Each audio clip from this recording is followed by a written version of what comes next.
O Informe Cairu está no ar. Boa noite. Eu sou Yuri Vinícius Viana Nogueira, meu colega é o Thiago Paixão, estudamos da Fundação Visconde de Cairu. Estamos atualmente no 8º semestre. Nos encontramos aqui para fazer uma matéria de auditoria empresarial, onde é ministrada pelo professor Paulo Sábio. Iremos falar sobre um tema de muita importância para o curso de Ciências Contábeis. Este tema é auditoria independente, especificamente sobre planejamento, execução e relatório de auditoria.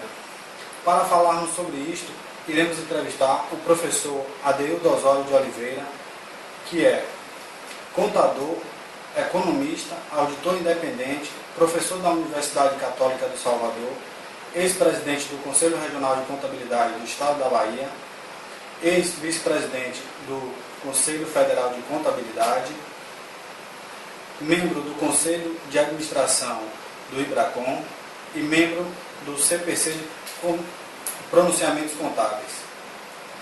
Professor Adeildo, quais são os fatores principais para o fechamento de contrato de auditoria e quais seriam as barreiras para a não aceitação desse contrato? Ok. Primeiramente, eu queria agradecer a Cairu, ao professor Paulo Sávio, pelo convite, estar aqui mais uma vez, colaborando com os alunos. Eu que sou do corpo docente da universidade, sinto muito prazer, muito satisfeito em participar desses projetos. Pontuando sua pergunta, eu diria o seguinte: primeiro, que o auditor ele tem que conhecer, requer que o auditor conheça a expressão do seu cliente, em primeiro lugar. Conhecer os negócios do cliente, conheça a estrutura do cliente, conheça a cultura e os valores do cliente. Essas são questões fundamentais para que venha aceitar um trabalho ou não. Baseado nessas premissas, então determinamos a quantidade de horas e vamos fechar o escopo do trabalho a ser executado. Cada cliente, cada entidade a ser auditada, seja ela de fins lucrativos, fins não lucrativos, do terceiro setor, do setor, tem um planejamento específico para cada entidade. Na entidade, as empresas de fins lucrativos, temos também que verificar as questões da tributação, se é lucro real, se é presumido. São fatores que influenciam na determinação dos nossos honorários de aceitação ou não do serviço. Em função disso, é que a gente vai aceitar, nós vamos aceitar ou não aceitar esse cliente. Não sei se deixei clara a resposta, se ficou satisfatório o que foi perguntado. Continua, Osório. Professor Adeildo, como são determinadas as relevâncias dos riscos e as técnicas para a elaboração de um bom planejamento de auditoria? Bem, o risco, primeiro, do risco do auditor e aceitar um cliente. Dentro do risco do auditor, nós temos alguns riscos. Temos o risco de inerente, risco de controle, risco de detecção. É um risco que a gente tem que assumir, verificar, para assumir ou não, na emissão de um relatório de auditoria. Então temos que estar preocupados com isso. A elaboração do relatório de auditoria vai em função não só do risco, vai em função também do final do trabalho.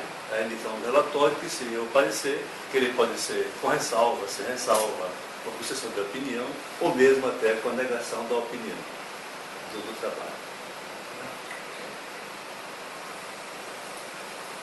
Qual a importância dos controles internos da empresa auditada para a auditoria independente? É fundamental que a empresa, a ser auditada, tenha bons controles. Se não ter bons controles, vai requerer uma maciça carga de horas do auditor independente para poder executar o trabalho. Quando a entidade a ser auditada possui bons controles internos, isso mitiga o nosso risco. O risco do auditor é mitigado em função desse controle, bom controle. Se não tem controle, fica muito difícil para o auditor e encarece muito, poderá levar uma quantidade de horas e, consequentemente, honorários também compatível com a quantidade de horas expendida. Porque a auditoria é sempre calcada em horas trabalhadas. Referente à execução, quais seriam os procedimentos de auditoria necessários para o auditor obter subsídio suficiente para fundamentar sua opinião? Todo o trabalho de auditoria, ele é planejado antes de ser começado. Então, toda auditoria tem que ser documentada, que leva ao chamado papel de trabalho. Atualmente, os papéis de trabalho, eles são eletrônicos, eles são de forma já eletrônica mediante alguns procedimentos de informática. No passado, havia papel de 7 colunas, 14 colunas, aquelas pastas permanentes e pasta transitória. Ainda existem essas pastas, mas fundamentalmente toda ela sendo informatizada através de CD, através de DVD. Enfim, resumindo, todo trabalho de auditoria é precedido de um planejamento em função da entidade a ser auditada. Né? Você, seja ele o que for, que empresa for, planeja-se com a entidade, em função disso, então, é feito o planejamento de auditoria. Qual é o primeiro passo a ser seguido quando o auditor começa a executar uma auditoria? O primeiro passo é elaborar o programa de auditoria para fundamentar os seus requisitos, né, de profundidade, verificar a extensão dos testes a ser feitos, a questão da materialidade, da relevância daquilo que vai ser empregado no cliente. Esse é o primeiro passo.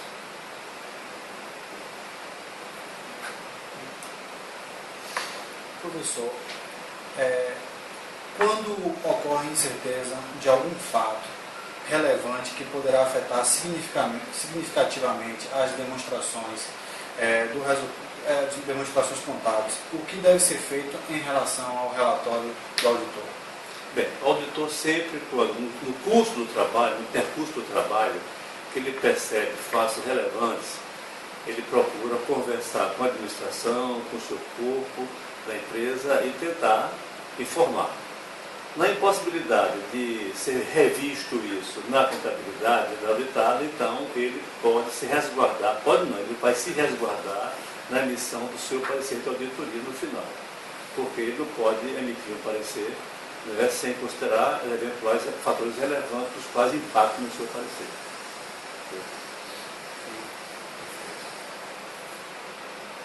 Professor, o que o auditor deve fazer quando é encontrada uma evidência de fraude na empresa auditada? Boa pergunta, muito boa pergunta. Essa questão é uma questão recorrente. A questão que sempre se discute é que o auditor, o trabalho da auditoria não é voltado especificamente para detectar fraudes, né? Mas é comum, é verificado no decorrer do trabalho, ser visto fraudes. Nesse momento, o auditor comunica à administração, o auditor leva isso ao conhecimento, dependendo do impacto desta fraude, ele será evidenciado no relatório do auditor. O auditor normalmente recomenda que isso seja feito também em nota explicativa da entidade. Dependendo da relevância disso, poderá ir à polícia, enfim, ser comunicado, mas não é papel fundamental e primordial do auditor detectar fraude, não é. Mas acontece muito de verificar. Não diria muito, muitas vezes é uma expressão exagerada, mas acontece sempre, ou de alguma forma, já aconteceu, acontece, de ser visto isso, e quando é visto, o auditor então leva essa questão à gestão da empresa e tenta que seja feita o conserto, se for possível, se não for possível, vai em relatório.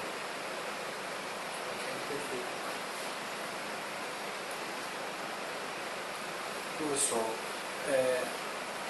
quais seriam os requisitos necessários para elaborar um bom relatório de auditoria? Bem, o relatório de auditoria é o produto final do auditor, que é o seu parecer. Este parecer está consagrado, já está visto, delimitado dentro da própria legislação que rege a auditoria, que atualmente nós estamos desde 2010 dentro de um contexto internacional de auditoria.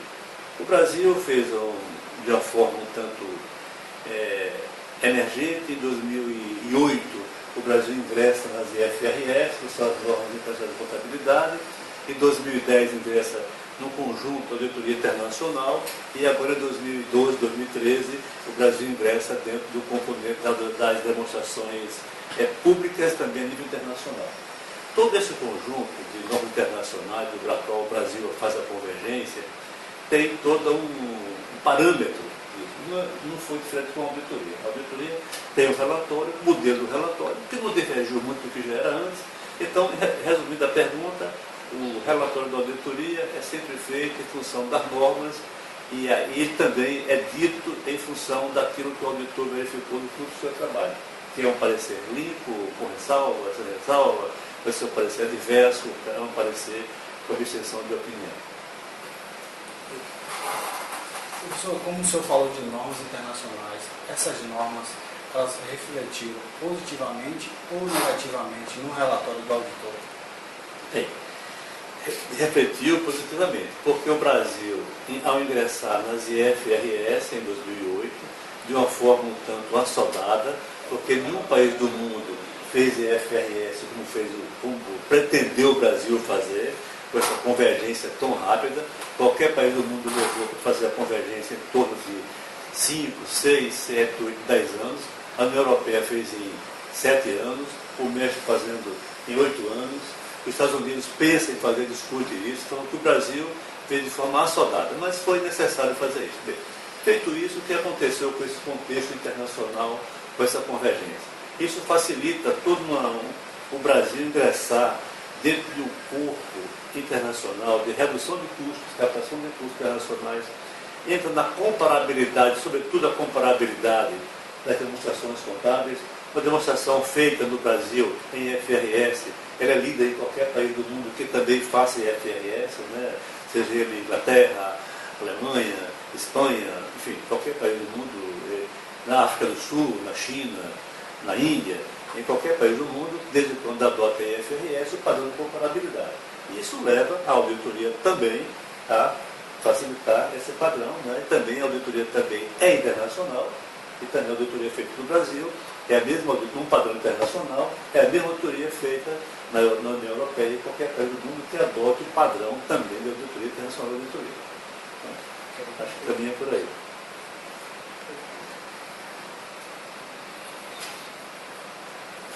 Professor Adeildo, quais são os tipos de opiniões do relatório de auditoria?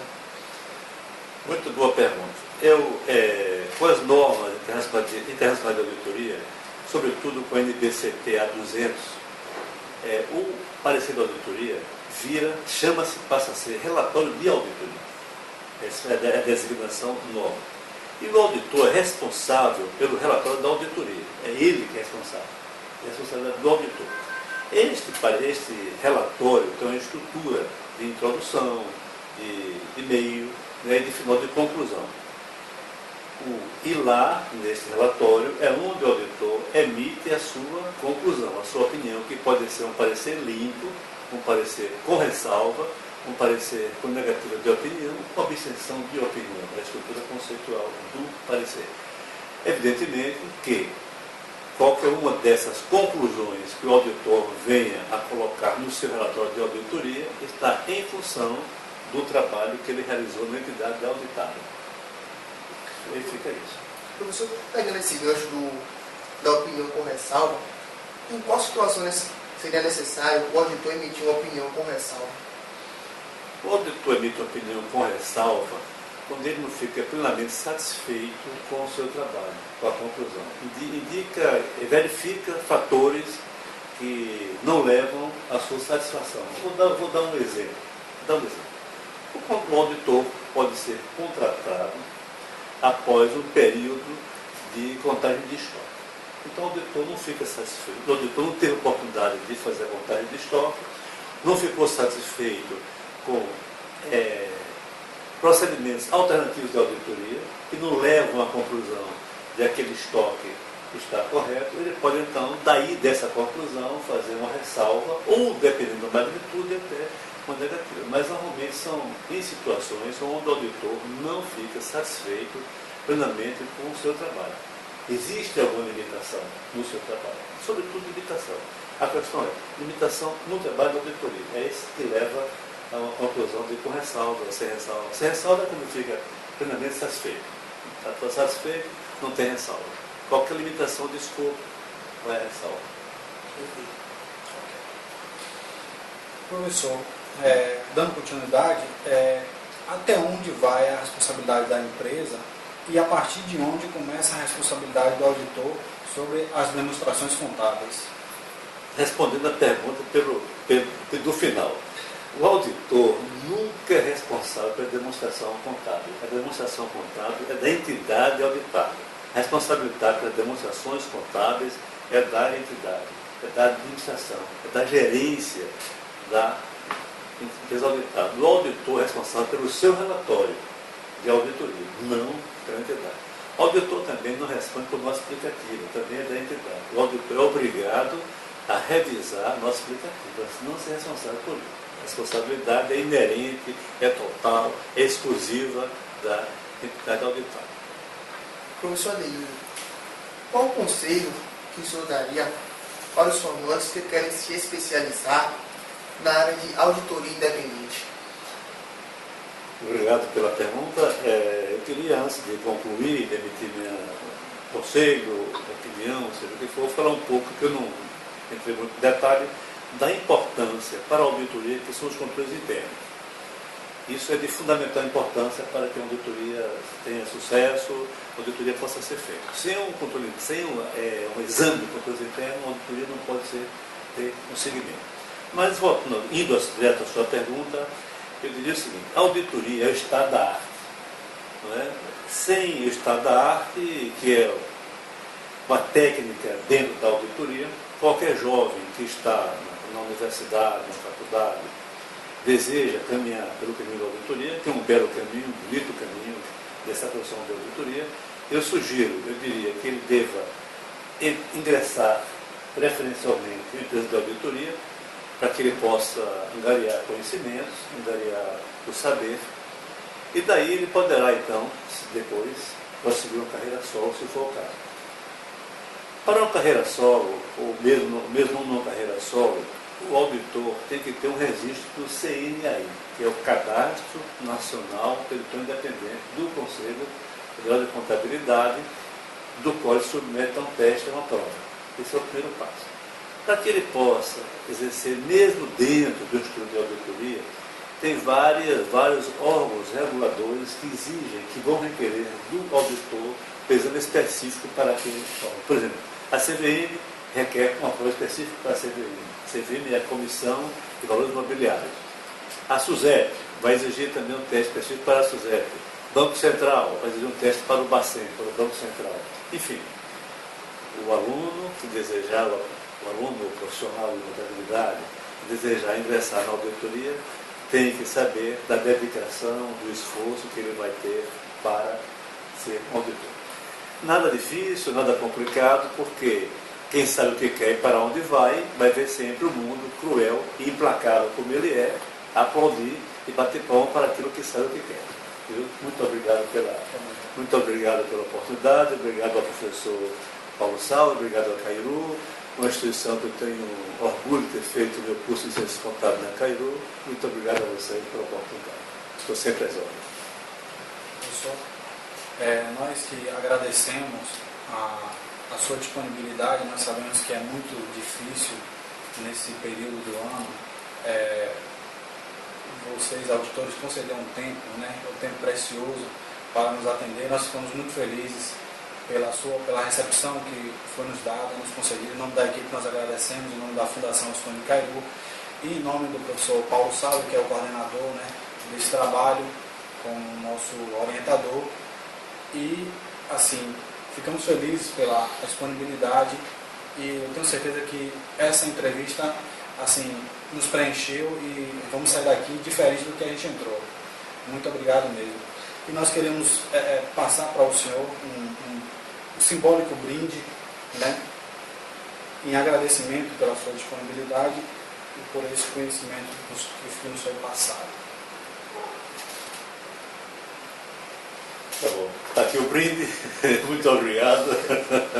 Muito obrigado pela Muito obrigado, senhor. Ok. Obrigado, Paulo.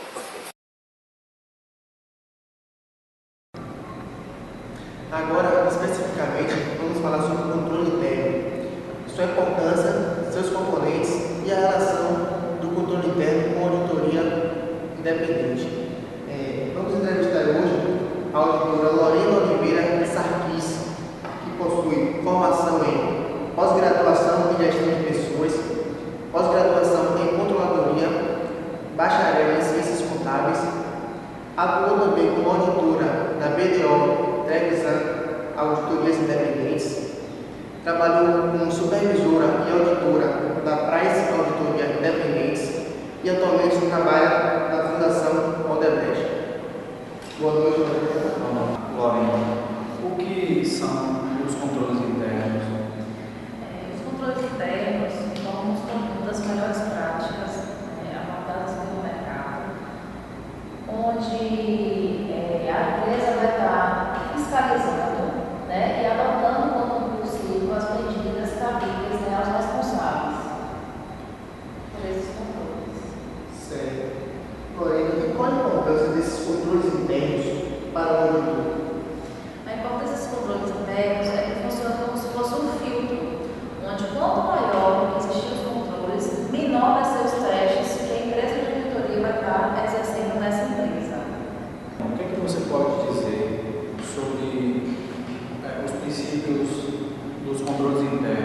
quais seriam esses princípios que você poderia abordar para a gente?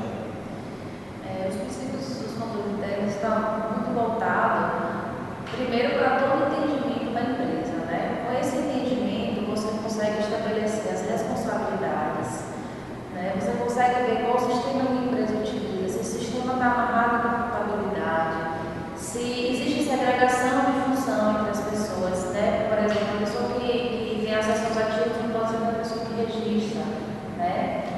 Os fatos.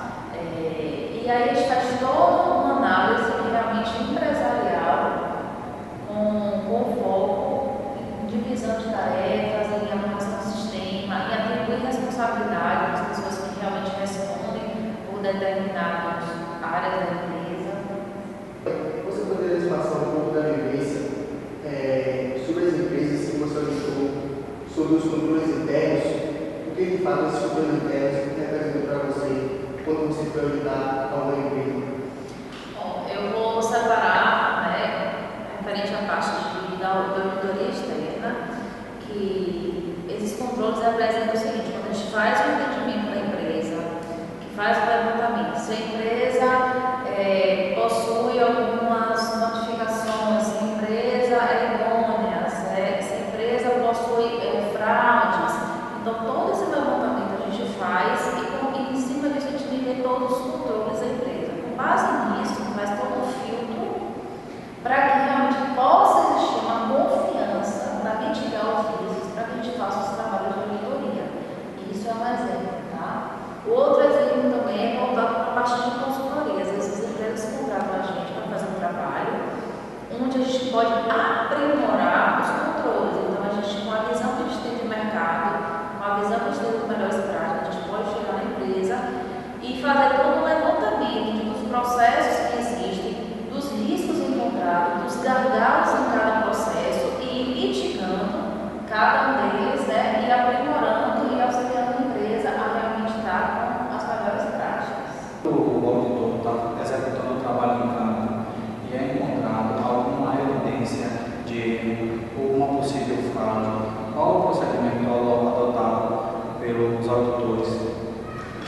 É a comunicação imediata à administração da empresa, né? Porque nosso trabalho é sempre com foco em agregar valor. Então, se a gente encontra alguma possibilidade de uma fraude, de algum risco bem relevante, a gente vai imediatamente para a administração. Mas existem realmente enfoques diferentes com relação a isso. Uma é a questão da consultoria. Se for um contrato de consultoria, a gente sempre está com enfoque voltado para uma construção, né, integrada da empresa. Claro que eu vi uma possível fraude, mas o que desvio é automaticamente uma conversa com a administração. Com a parte de auditoria é um pouco mais grave, porque aí a gente volta a isso e vê como é que se reflete no balanço, como é que é a empresa referente a isso. Então, é um pouco mais complexo de se resolver, mas todos os dois o caminho é a comunicação imediata da administração da empresa. Bom, estamos chegando ao final da nossa entrevista. Gostaria muito de agradecer em nome da Fundação Sônia Cairu, né, em nome dos nossos colegas de equipe, pela colaboração que nós temos feito. Acredito que esse trabalho vai ajudar a gente a, né, ter uma ideia diferente dos controles internos na auditoria. E assim, a gente fica muito feliz porque a gente concluiu esse trabalho e foi proveitoso. Muito obrigado, Lorena, pela sua participação. Muito obrigado